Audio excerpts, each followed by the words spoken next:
Welcome back, Sixers fans. This video is for you. All right, I'm just going to talk about 5 minutes or less my initial reactions to the free agency so far. Okay, so timeline.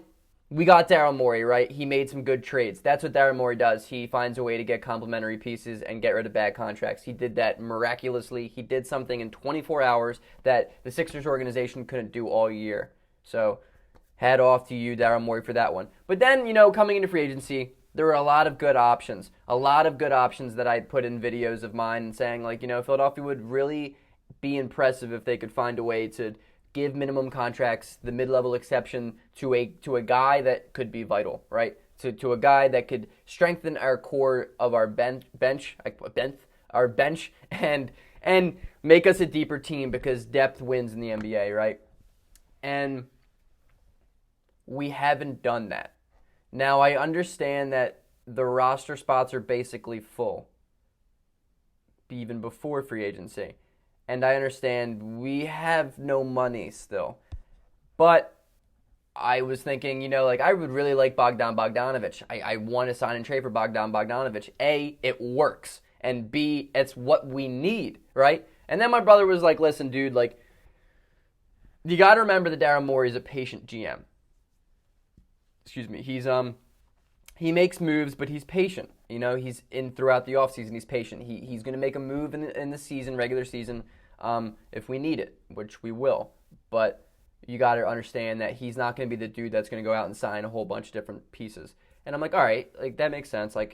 You're right. He's a calculated guy. He's not going to go out and sign everyone. But it's hard watching the Lakers go out and sign Wes Matthews, Montrezl Harrell, probably Marc Gasol, get Dennis Schroeder. I mean, that team's already better than they were significantly, in my opinion, last year when they won the NBA Finals. And then you see teams like Milwaukee that get better. To me, in my eyes, much better. I think they're a much better team than they were last year. Then you see Miami gets better. You see teams that Denver gets better. The Pistons signed 49 centers. Oh, the Pistons. Poor guys. Anyway, you see other contending teams improve their roster with veteran leadership, which is important.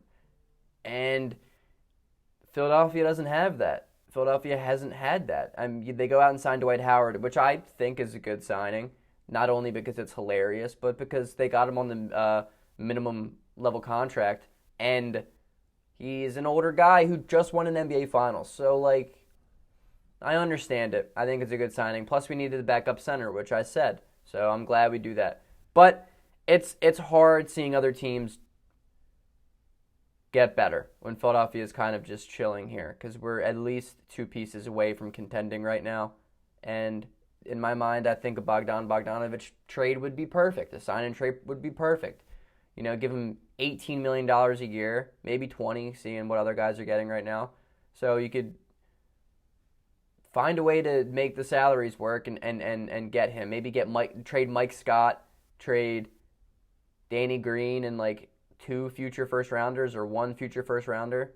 That's a doable trade, I think. But then you also have to remind yourself that Philadelphia doesn't want to go deep into the luxury tax, which that trade would do. And I understand that. The Sixers organization doesn't want that, so maybe they're holding off on that. But it's difficult, man. It's hard. It's frustrating to see Philadelphia kind of sit back and watch, even though I need to take a second to be like, all right, we need to let this thing figure out because this team is just a different team than it was last year. It's going to be so much different. I think Embiid's going to be awesome. He's not going to get double teamed. Why can't I talk? He's not going to get double teamed in the post every time because he's going to have shooters around him. And Ben's going to have an ability to just create and do his thing because he has shooters around him. This team is already significantly better as a fit than it was last year. And I need to remind myself that. I think you do too, if you're listening maybe. And just be let these guys play together because at the end of the day, it doesn't matter how good our bench is. Our success is going to be dependent on Ben and Joel.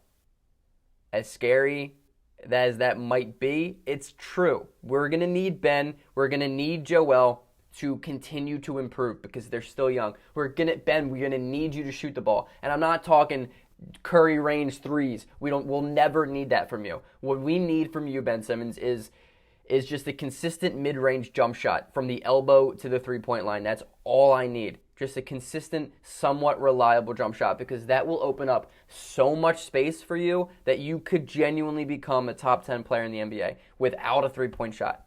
Or does it come to the fact that maybe we need Simmons to play the 4 and not play point guard and just make him make through the post? But to me, I don't know, because Ben Simmons has played point guard his whole life, right? And I think he's just one of the best playmakers in the NBA, without question.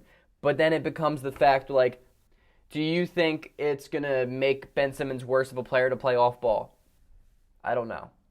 The Sixers seem to do pretty well with Jimmy Butler at the helm of the offense in the playoffs when they lost to the Raptors, but that's a small sample size. And it's interesting, because I think our success comes down to Joel and Ben. It doesn't really matter right now, other guys.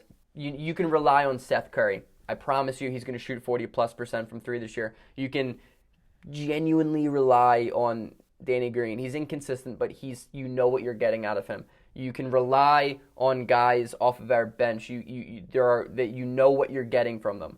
But my thing is, the Sixers' success depends on Ben Simmons' growth and Joel Embiid's ability to stay healthy and get the heck in shape for once in your life, Joel. Just take this year seriously and see how it works, man.